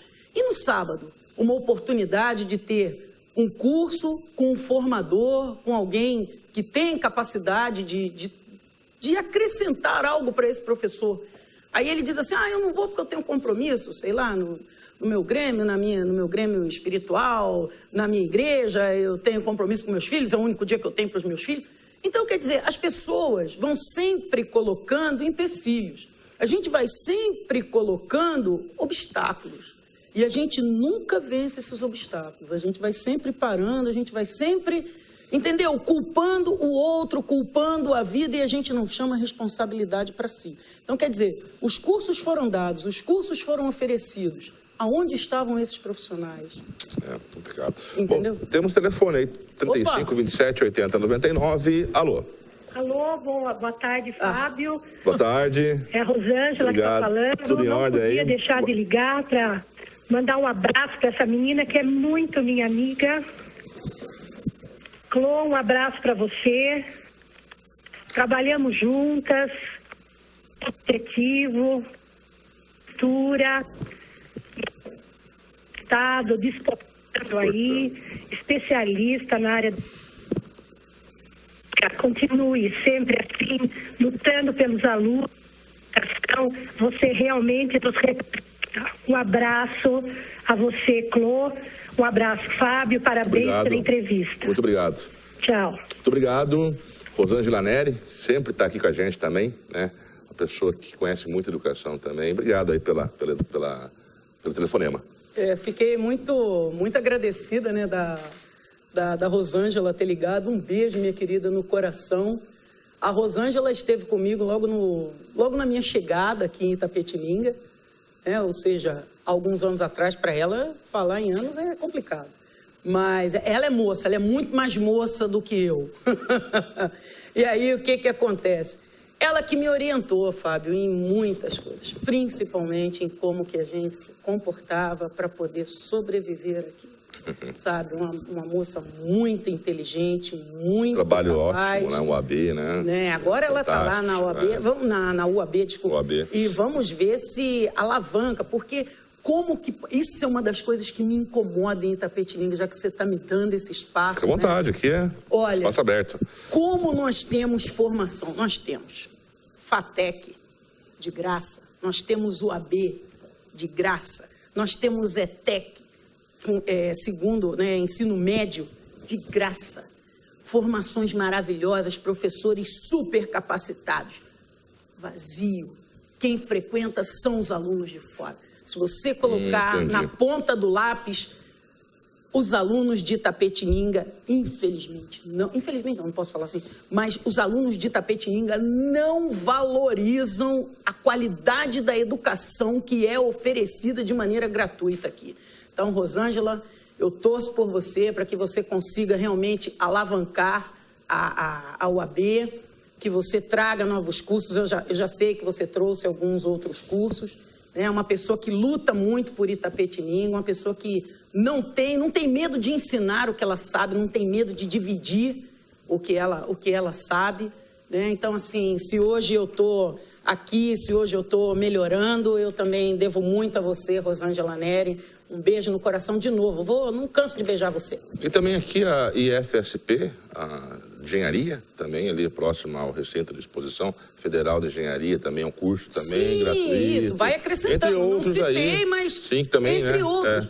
Mas quando você vai ver a lista de chamada, são poucos os nomes de Itapetininga. Você tem alunos que viajam de Angatuba, São Miguel, das cidades, né, fronteiriças de Itapetininga, eles vêm para cá estudar. Eu me lembro que na época que a gente estudou aqui no OSE, vinha gente do Paraná estudar aqui. Lá de Apiaí. Apiaí. Que é longe. Gente, longe? Pô, tá longe disso, né? Como que os caras tinham, né, e ainda tinham que pagar para vir, né? Pagava a faculdade e pagavam para vir. Alguns tinham o prefeito e tal, que tinham uma parceria. Mas por que esse aluno itapetiningano não valoriza isso que é dado, Fábio? Entendeu? Por quê? Porque, na realidade, isso é uma cultura daqui. Agora, não faltam pessoas como Rosângela Neri, né? É que a gente às vezes não gosta de citar não, porque as pessoas ficam, você falou meu nome, eu fiquei sem jeito. Mas já que a Rosângela ligou, né? Eu mesma, a gente está sempre lutando. Você tem professores aqui, Ademar Soares Castelo Branco, na FATEC, mais do que aquele professor, incentiva os alunos a falarem inglês, a estudarem inglês. Professor notório, cara maravilhoso, melhor não tem, mais formação do que aquele cara não tem. E o aluno ainda assim só reclama, eu não vou precisar de inglês, eu não vou precisar de inglês. Então é complicado, Fábio. Eu gostaria, assim, eu estou pesquisando, ainda não parei, ainda não cansei. Eu vou achar uma maneira de convencer esse aluno a estudar, entendeu? Eu trabalhei no Centro de Estudo de Línguas, que é um projeto do governo do estado de São Paulo, do qual o aluno frequenta em outro horário essas aulas de inglês. E as aulas são ministradas em inglês, as aulas têm todo um diferencial, né? As aulas acontecem na Escola Peixoto Gomide, aqui em Itapetininga, e na Chico Pereira, em Tatuí. Certo. A gente atende tanto inglês quanto espanhol. Aí você vê, as aulas começam superlotadas, os alunos vêm, a maioria dos alunos da ETEC tem uma outra cabeça. Então, o cara já veio de São Miguel, estudou o dia inteiro em Itapetininga e ele fica, come um lanche e faz alguma coisa. Para estudar mais ainda. Estudar mais ainda, 4 horas à noite de língua inglesa. Esse cara vai fazer a diferença. Com todo o respeito. No mercado do trabalho. O mercado de trabalho vai fazer a diferença. Houve um tempo, Fábio, que a gente, né, para contratar alguém, a gente pediu o seu currículo. Hoje em dia é importante, porque daqui a pouco vão começar a ligar e falar, ela está falando besteira. Olha, hoje em dia eu tenho um cara que veio de uma faculdade boa e eu tenho um cara proativo, eu contrato o proativo e não contrato que tenha faculdade boa, se ele não for proativo. Porque hoje o mercado ele precisa de gente que faça números, que dê resultado, que traga... agilidade. Que seja ágil, sabe? Igual aquela história do abacaxi do João, conhece? Que aí o empregado chega e fala assim, patrão, eu queria um aumento. Você quer um aumento de salário? Sim, eu mereço e tal. Peraí, só um minutinho.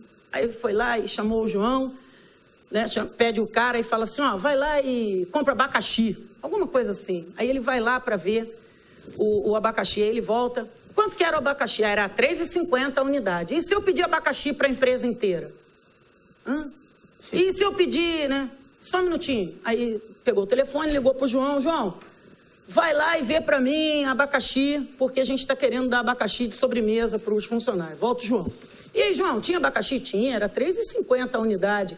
E se eu quisesse dar abacaxi para todo mundo? Olha, tinha a possibilidade do abacaxi, do mamão, mas olha, o morango...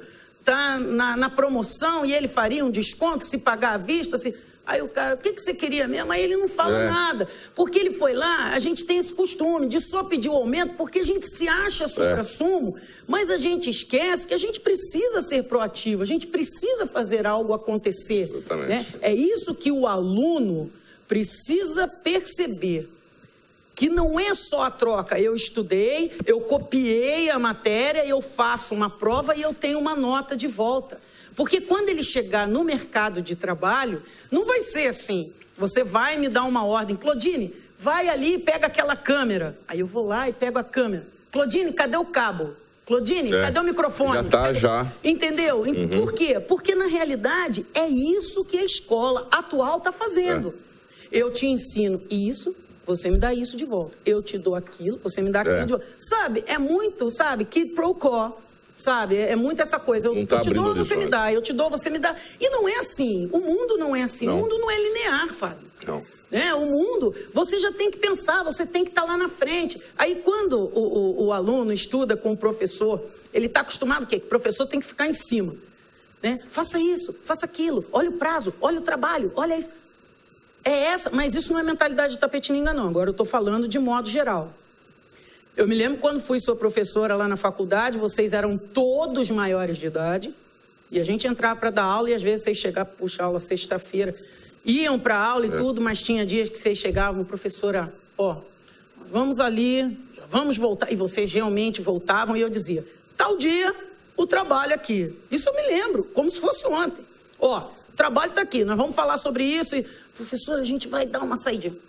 Vocês são maiores de idade e vocês achavam isso estranho comigo.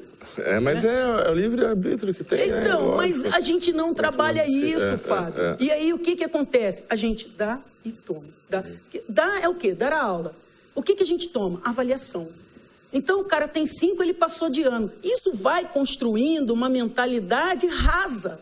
Uma mentalidade de 5 tá bom. E aí fica que nem o cara do abacaxi. Né? Bom, vamos chamar um intervalo, a gente volta rapidinho aqui, pra gente falar do Enem, falar sobre o Enem aqui no próximo bloco e depois tem Educando aí, ok? Vamos lá.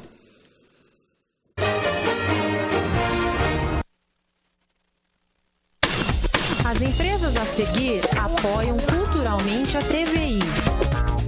Vila Rosa Restaurante e Rotisserie. Aberto todos os dias para almoço, com serviço de marmitex e um self-service com 20 tipos de saladas e pratos quentes. Massas artesanais, pratos típicos da culinária brasileira e vários tipos de assados aos finais de semana. Espaço para seu evento empresarial ou com amigos e familiares para o jantar, com várias opções de cardápios. Vila Rosa Restaurante e Rotisserie. Rua Quintino Bocaiúva, 929, Centro, Itapetininga.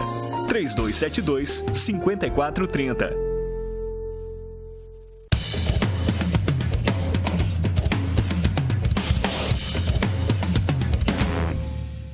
Durante a vida passamos por momentos em que nossas escolhas definirão o nosso futuro. E para cada momento a WGB tem o seguro certo para você. Desde 1986, a WGB traz os mais variados planos e serviços de seguro com as melhores condições do mercado, além de um atendimento personalizado pensando na satisfação dos seus clientes. Antes de fazer um seguro, fale com a gente. WGB Seguros. Esta segurança você não pode dispensar.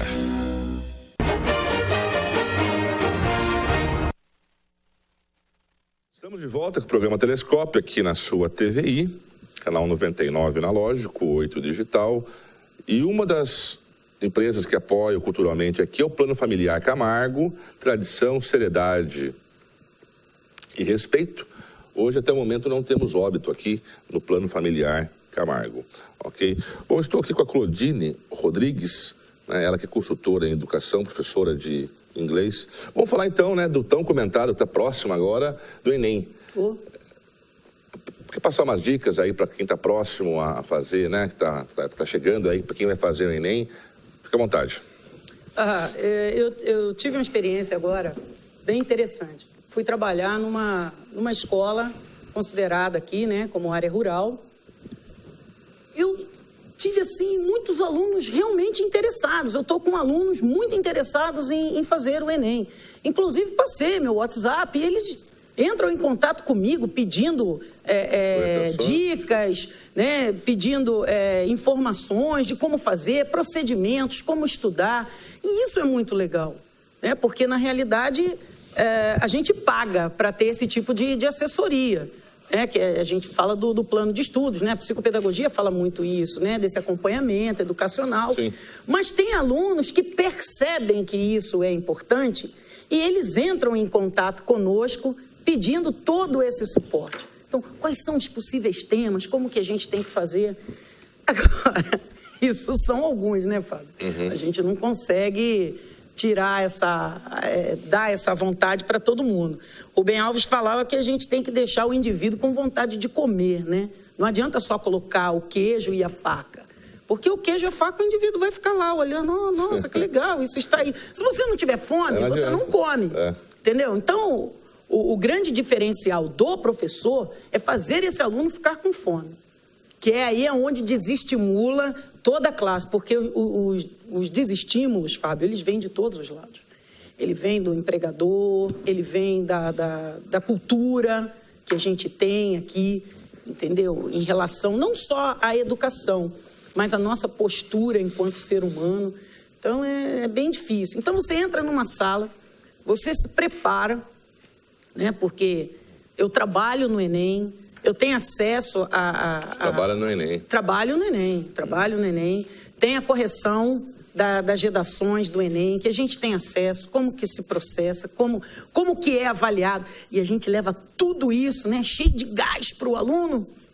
E eles olham pra gente assim... Eu não sei, essa juventude hoje é meio estranha. A gente fala, eles ficam olhando. Eu não sei se eles estão gostando, se eles não estão gostando. Sabe, é difícil esse tipo de avaliação. Então, geração Y, é isso? É Y? Estamos já? Olha...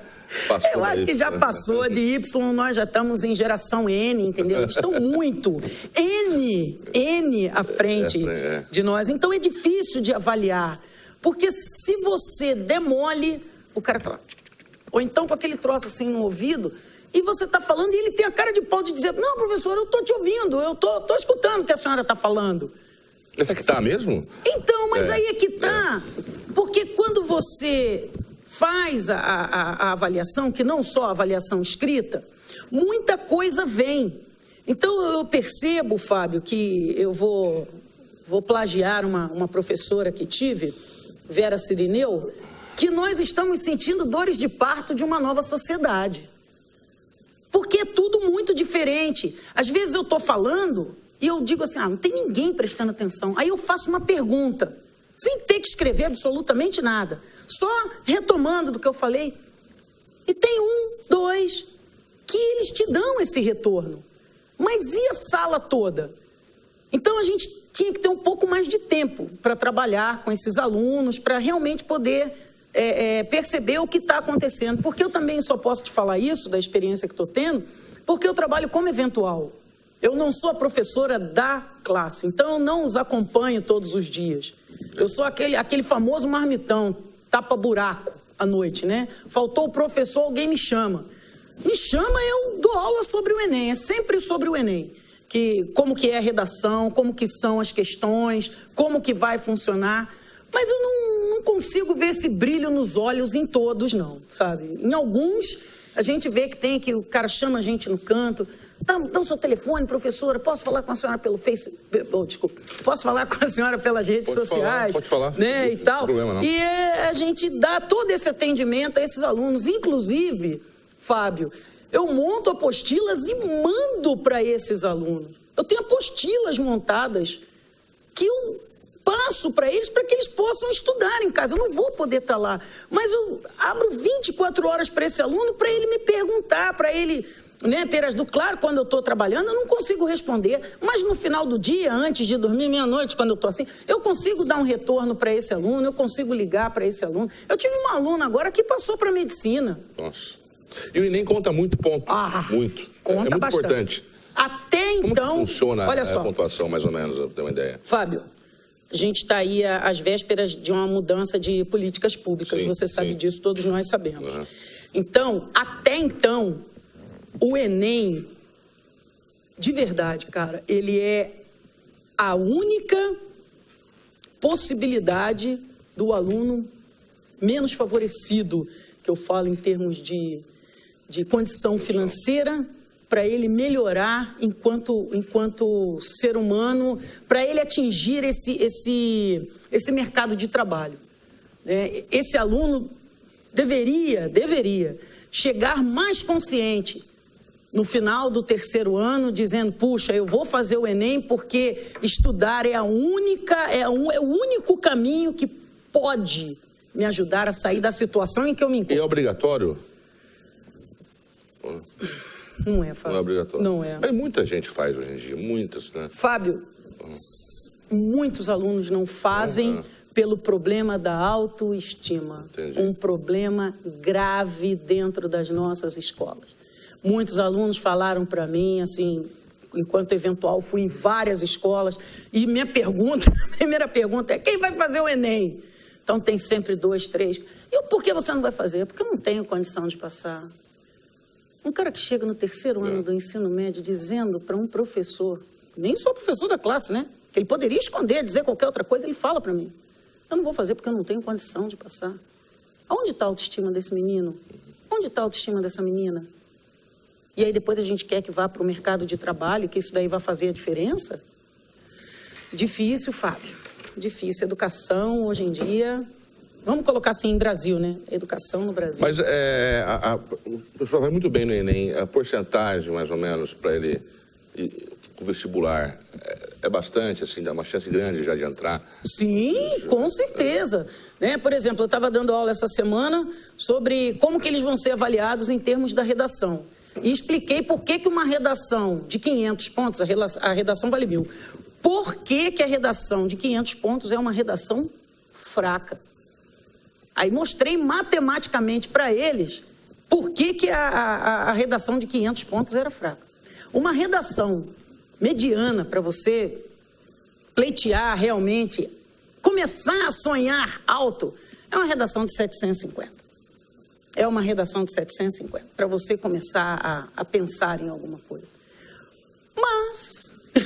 E a prova é já, né? No aniversário da cidade vai ser o primeiro dia. Sim, 5 e 6 Fábio, vai ser de difícil. novembro. Eu estou um pouco temerosa com a presença, com a assiduidade dos alunos. Agora, o aluno, né? Aquele aluno que ele... estudioso, desde o começo do curso, desde que entrou na escola, estudioso. Logicamente que facilita mais o Enem, ou depende também.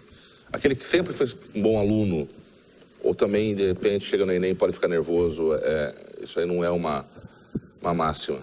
Olha, Fábio, que nem a gente costuma dizer, né? Tudo depende, isso é a resposta óbvia. Mas o nervosismo conta. Porque aqui a gente pode até se preparar em termos de conteúdo, mas e o emocional? É isso que eu tenho batido na tecla em todos os momentos e relativos à educação. Fábio, nunca antes na história da educação tivemos um currículo tão bom, tivemos espaços para serem trabalhados e parece que não funciona. Por quê? Se temos tudo isso, por que não está funcionando? Porque nós temos o emocional abalado, nós ainda... Sabe, uma das coisas assim, isso é um desabafo aqui. A gente, quando entra para dar aula, aqui, eu sinto muito isso aqui, porque é duro, a gente vai falar, o pessoal fica, tá falando de fora. Não é de fora, mas a gente sente isso, é característica nossa brasileira. Não existe uma diferença, sabe, professor-aluno. Todo mundo se trata muito de igual para igual. Não estou dizendo que você tem que subir num patamar e dar ordens e continência. Não é isso, Fábio. Sabe, mas a gente precisa perceber que a gente tem limites. E que um professor não é o nosso coleguinha. Sabe, o professor não é nosso coleguinha. O professor não é o cara que está à minha disposição. Meu tio fala muito isso. Não dá para ter esse contato, essa amizade, assim. Ele comenta muito isso. Lógico, tem, né? Respeito e afetividade é uma coisa. E afetividade, veja bem, não é? Quando a gente fala em afetividade, que é o caminho, é a linha em que eu trabalho de educação. Não é botar a mão no nome da, ai, meu queridinho, meu fofinho, isso daí não. Isso aí ele deve ter alguém lá na família dele para fazer isso. Se não tiver, sinto muito. Entendeu? Mas a afetividade é aquele... Sabe aquele menino, aquela menina que chega pra gente dar uma resposta ríspida? E aí você diz assim, opa, peraí. Que nem eu sempre falo, você é o adulto da relação. Ô, meu filho, desculpe se eu te ofendi, né? Às vezes você não está bem. Aí o aluno desarma. Isso é afetividade. Você compreender que aquele indivíduo está sofrendo. Aí vai ter gente que vai... É que não vai tocar mais porque já não dá mais tempo. Porque se desse tempo, tocava. Ah, então o professor tem que ser psicólogo? Não. O professor tem que ser o adulto da relação. O professor tem que estar moralmente estabilizado. Moralmente, que eu digo, é estar de acordo com os costumes. Não é moralmente isso é certo, isso é errado. É estar bem. Porque se eu não estou bem, como que eu vou atender um aluno? São 40 alunos, Fábio, são 40 famílias diferentes, são 40 modos de educar diferentes que caem ali na sua mão e você faz o quê? Entende o que eu estou querendo dizer? Então, a afetividade é você estar pronto, que de repente um aluno vai falar alguma coisa, você tem que se preparar. É claro que às vezes a gente engasga, tem coisas que vêm que a gente fica engasgado, mas que a gente tem que acolher. Acolhimento, afetividade, é isso que eu estou falando. Não estou falando de emocional, de passar a mão na cabeça, entendeu? Isso daí é a família dele lá que vai fazer. Mas um professor, ele tem que trabalhar no campo afetivo, sim. Porque senão eu chego com esse aluno no 3º ano, olhando para mim e dizendo, eu não tenho capacidade de fazer um Enem Pô, meu filho, mas quanto tempo você ficou dentro de uma escola? Então você passou isso tudo, que aí eu vou lá na lousa e faço, né? Quanto de ensino infantil, quanto de ciclo 1, quanto de fundamental 2, quanto de ensino médio. Aí quando eles olham e falam, nossa, eu estou isso tudo na escola. O aluno não para perceber, Fábio. A gente está muito, sabe, desculpe, mas a vida está muito Zeca Pagodinho, deixa a vida me levar, a vida leva eu, entendeu? E a gente não para, e a gente não reflete, e a gente não pensa... E vai ficar... E você acha que com a chamada, né, polêmica também, a progressão continuada, não facilitou isso também, que ficou mais fácil de passar? Isso que é o que os educadores discutem, professores, que a teoria é maravilhosa, mas na prática ela não foi bem aplicada, é isso mesmo? A progressão continuada, ela é maravilhosa. O problema, Fábio, vamos voltar a tudo que eu acabei de falar, nós não estamos prontos. Nós não temos maturidade e responsabilidade para atuar dentro dessa proposta. Porque a nossa proposta é tomar lá da cá. Olha, meu filho, aprenda aqui. The book is on the table, ok? The book is on the table, chair, desk, ok? Então você me dá isso, tá bom. E a progressão continuada, exatamente, ela vai trabalhar com essa parte da afetividade que eu estou te falando. Né? Ela vai trabalhar com esse acolhimento, com o respeito do tempo de cada um. Por exemplo, Fábio, eu me lembro de você sempre trabalhando com câmeras e tal, né?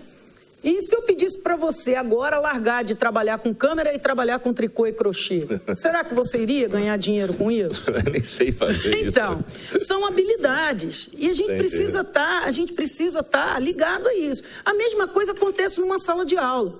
Tem um indivíduo que eu vou jogar as letras em cima da mesa e ele vai bater o olho e daqui a pouco ele está lendo, sabe, escrevendo frases. Tem o outro que para ele entender que o fonema com A faz ba, entendeu? Porque, na realidade, quando a gente tinha essa silabação lá, há anos atrás, né? O que aconteceu? Você dava pronto para a criança não descobria. Você dava pronto, ó, B com A faz ba, B com E faz B, B com I faz bi, babebi bobubão, e vamos juntar tudo. Como que eu chego para uma criança hoje, que você falou aí da geração Y, Z, N. Agora é Y, não sei se passou da Y. Fica tranquilo, cada dia eles descobrem uma coisa, mas a gente não tem que estar preocupado com rotulação. A gente tem que estar preocupado que tem que fazer acontecer. E é isso que não está acontecendo, Fábio. A gente está se preocupando tanto em rotular, em achar caminhos, entendeu? Que nos garantam. Não existe garantias, Fábio.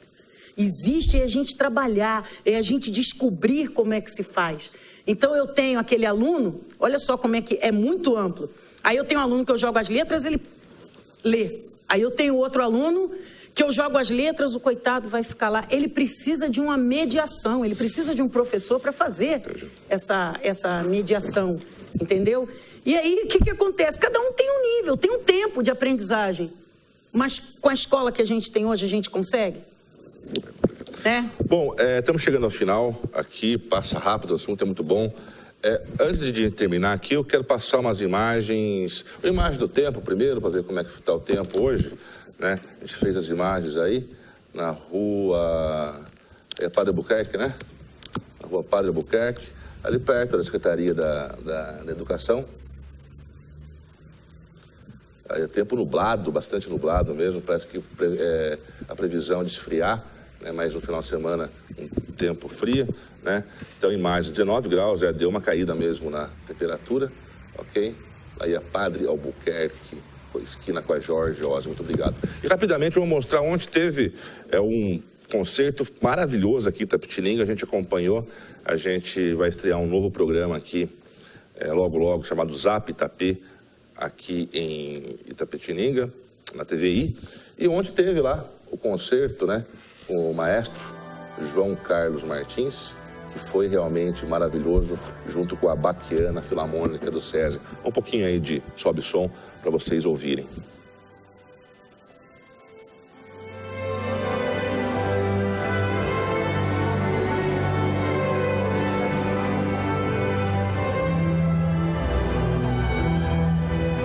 Realmente foi maravilhoso mesmo.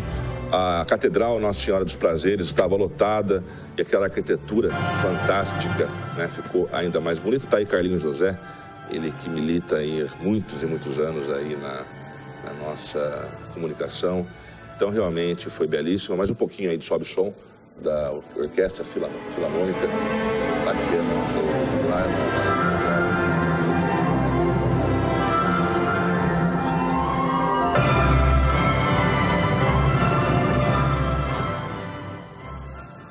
E logo, né, em breve vai ter estreia aí do Zap Itapê. Estamos preparando o programa aí de variedades para vocês e reportagem completa vai ser exibido no programa, ok? Bom, quero agradecer mais uma vez Claudine Rodrigues, mais conhecida como Clô. Foi maravilhosa a entrevista também sua aqui hoje, também do médico, né, que esteve presente com a gente aqui, Osivaldo Menezes, muito bom. E para encerrar, eu quero que você dê um toque aí para os estudantes, agora está próximo mesmo o Enem, aí dá um toque para eles aí o que eles devem fazer, deve dar uma relaxada. Fico com você aí, esse final. É o seguinte, nesses 2 dias que nós temos, né, que seria hoje, amanhã, sábado já é a prova. É tempo de dar uma revisada em alguma coisa, mas assim, que fiquem mais tranquilos, o que tinha que ser feito já foi. Agora, de coração, eu deixo para todos vocês, olha, se não passar nesse ano, tem outro ano. E para os pais, a gente como pais, nós cobramos demais dos nossos filhos. E cada um tem o seu tempo. Não desistam, continuem estudando. O que vocês precisarem, vocês sabem aonde procurar, com quem procurar, para vocês montarem um cronograma de estudos. E eu não posso falar boa sorte, mas boa prova. A todos vocês, do fundo do meu coração. E chega certinho no horário, né? Porque deixa que perde o horário ainda, né? Por sinal, é um barato ver aquela criançada correndo, né? É isso aí, muito obrigado, tá? Mais uma vez. E sempre esteja aqui com a gente. E hoje, né, como é de praxe, tem Educando com Silmara Piedade. Até amanhã. Tchau, tchau. Uma ótima tarde a todos. Educando, apoio cultural, Instituto Imaculada Conceição, há 96 anos educando e formando alunos de Itapetininga e toda a região, unindo tradição e modernidade, educação infantil, fundamental e ensino médio. Matrículas abertas para 2017. Matricule seu filho e garanta um ensino de qualidade. Instituto Imaculada Conceição, ensinar valores, uma lição para a vida. G5 Imóveis e Empreendimentos. Compra e venda de casas, terrenos, apartamentos, sítios, chácaras e fazendas. Também casas populares e imóveis comerciais. A G5 é credenciada na venda de condomínios e loteamentos de Itapetininga. Venha nos visitar. Para a sua comodidade, temos um amplo estacionamento. Salão Bela Lume, corte masculino e feminino, escova progressiva, alongamento de cílios, unhas de fibra de vidro, maquiagens e penteados especiais para noivas e debutantes. E também limpeza de pele e massagem anti-estresse. Salão Bela Lume, centro de estética, beleza e bem-estar.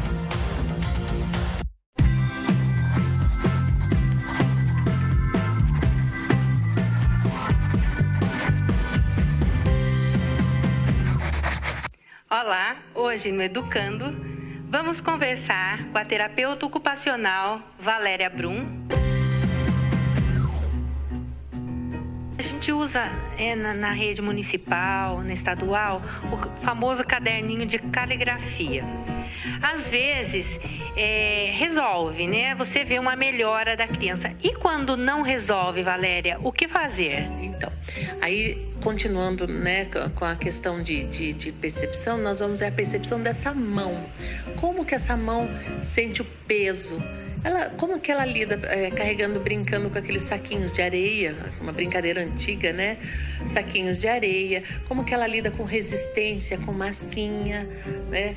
Então, assim, a criança ela tem que ter consciência da movimentação e da destreza dela. Aí, pressão, como que ela fura, entendeu? É um pré-requisito, tem que trabalhar todos esses pré-requisitos de habilidade manual. Às vezes ela não tem outros pré-requisitos para conseguir uma motricidade fina. Ela não consegue rosquear um pote e querem dar uma caneta. Então, tem que fazer uma avaliação de destreza, né? De toda a funcionalidade da mão. E também, além da avaliação, um tratamento de percepção dessa mão em movimento, em diversos objetos, né? Aí sim você passa para a escrita. É engraçado que a gente percebe a mudança da criança quando você começa a trabalhar assim, olha, vamos trabalhar com massinha primeiro, vamos conhecer essa letra, vamos fechar os olhos e perceber como que é essa letrinha. Você vai passar a mão aqui na massinha, ó, que letrinha que é. Às vezes eu brinco de vendar os olhos, né? E eu faço uma letra A e a criança vai ter que adivinhar. Então ela vai formatando, né, uma letrinha na cabeça dela e daí é mais fácil ela executar esse movimento, né? Ou então com arame, nós brincamos com arame, ou ela tem que furar, sabe, na massinha com os olhos vendados. E então nós estamos utilizando outros canais de informação para que ela consiga executar a função de coordenação motora fina.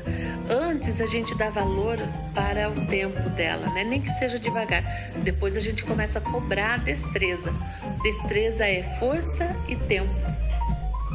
No autismo, Valéria, a gente vê, né, que muitos autistas, eles têm a parte oral. Eu, particularmente, eu tenho um afilhadinho que ele é autista funcional e o oral dele é perfeito, com plural, com R's, S's, bem certinho. Mas a parte motora dele é difícil, ele não consegue escrever, ele não consegue pintar. Como trabalhar com essas crianças? Tem diversas formas de autismo, né? O autismo, ele recebe muito, com bastante dificuldade todos os estímulos. Então, por exemplo, assim, nós estamos com uma luz aqui, né? Para o autista é sempre essa luz, né? Às vezes a gente acende a luz, ele faz assim. Então, por quê? Porque o cérebro dele interpreta de forma errada. Ele não consegue fechar essa luz. A audição para ele, tá passando o carro aqui, né? O autista, ele interpreta essa audição de forma errada, né? O interessante é fazer com que esse ambiente tenha menos informações possíveis, para que tem que avaliar esse ambiente para que ele receba de forma certa. Na verdade, ele tem que tratar, né, as recepções dele e como que ele interpreta toda essa recepção de luz, de auditivo, de sons, de textura, para que ele saiba executar, avaliar o ambiente, né? Avaliar a questão de como que ele está interpretando os estímulos, né? E tratar aos poucos e colocando esses estímulos que incomodam, né? Então, por exemplo, tem uma criança aqui comigo que vem, é autista. Ela, por exemplo, ela tem problemas com sons. Então, eu vou colocando o som aos poucos para ele. Hoje eu consigo fazer com que ele faça uma atividade e o rádio esteja ligado. Valéria, para aquele pai, aquela mãe que não tem experiência em ver o desenvolvimento do seu filho, como que ele pode observar e ver se o filho dele está tendo um desenvolvimento adequado para a idade? Normalmente é interessante assim, o pai ter sensibilidade e observar as outras crianças, né? A partir de um parâmetro de como as outras crianças estão brincando, como que elas estão manipulando os objetos, como que elas estão estudando, né? A partir disso eu observo assim que às vezes tem uma demanda espontânea que vem me procurar, normalmente vem com uma guia, né?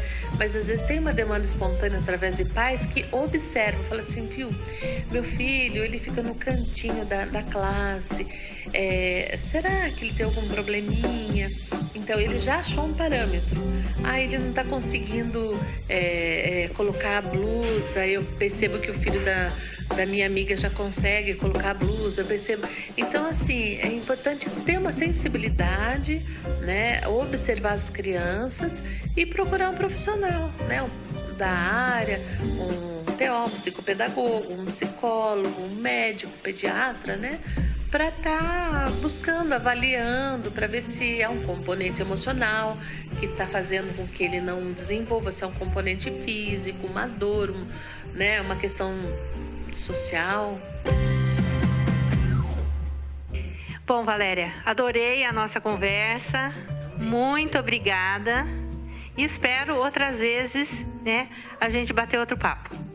Obrigada pela atenção. Espero ter informado a todos sobre a importância da terapia ocupacional e o desenvolvimento infantil e escolar.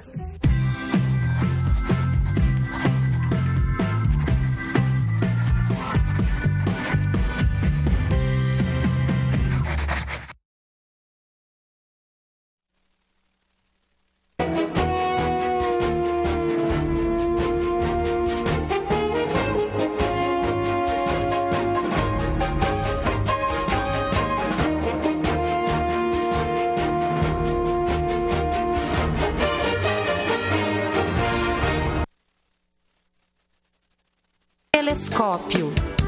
Apoio cultural. Bolsa Creto. Sistema construtivo para a obra de engenharia hidrogeotécnica. Plano Familiar Camargo. Tradição, seriedade e respeito. WGB Seguros. Esta segurança você não pode dispensar. Durante a vida passamos por momentos em que nossas escolhas definirão o nosso futuro. E para cada momento a WGB tem o seguro certo para você. Desde